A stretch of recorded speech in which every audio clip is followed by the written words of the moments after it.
আসসালামু আলাইকুম গাইস। এটা হলো সালাল দিন metro station, Dubai. Dehra Dubai. এই দেখেন, এই যে লোকগুলো সব বেরোচ্ছে এখান থেকে। এটা হলো আপনার 20 তলা বিল্ডিংয়ের সমান মাটির নিচে। দুটো লিফট দিয়ে বেরোতে হয়, নিচে নামতে হয়।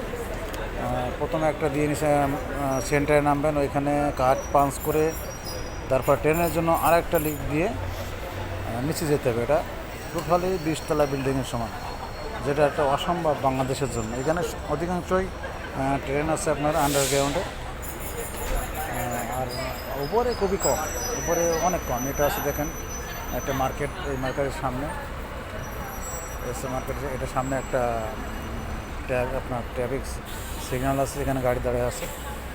আর এটা আছে দেশের বাস, মেট্রোর বাস, যেটা বাংলাদেশের বিআরটিসি বাস, ওইটা আর কি। আর এটা আছে মেট্রোর, আমি রাইট সাইডের গেটে দাঁড়িয়ে আছি। এখান থেকে মানুষরা বেরোচ্ছে, এখান থেকে এবার ভিতরে যায়। কথা বলতে গেলে বাংলাদেশের মেট্রো আর দুবার মেট্রো অনেক ফারাক। এটা সম্পূর্ণ এসি।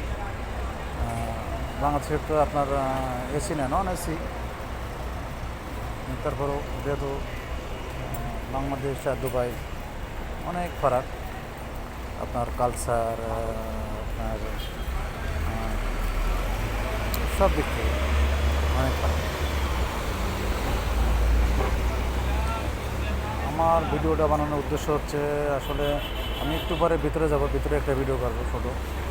যেহেতু নতুন আমি ব্লগ শুরু করছি, সেই হিসেবে ছোটো ছোটো ভিডিও করছি, যারা আপনারা দুবাই সম্পর্কে জানতে পারেন।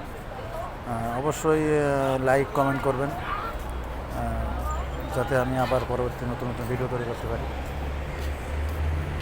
কারণ যেহেতু পেজে আমি নতুন, আমি আশা করব আপনারা আমার পেজটা লাইক শেয়ার করবেন, আমার নতুন নতুন ভিডিও করার জন্য উৎসাহিত করবেন। তো ধন্যবাদ সবাইকে আমার পেজটা ফলো করার জন্য, দেখার জন্য, লাইক কমেন্ট করার জন্য, শেয়ার করার জন্য।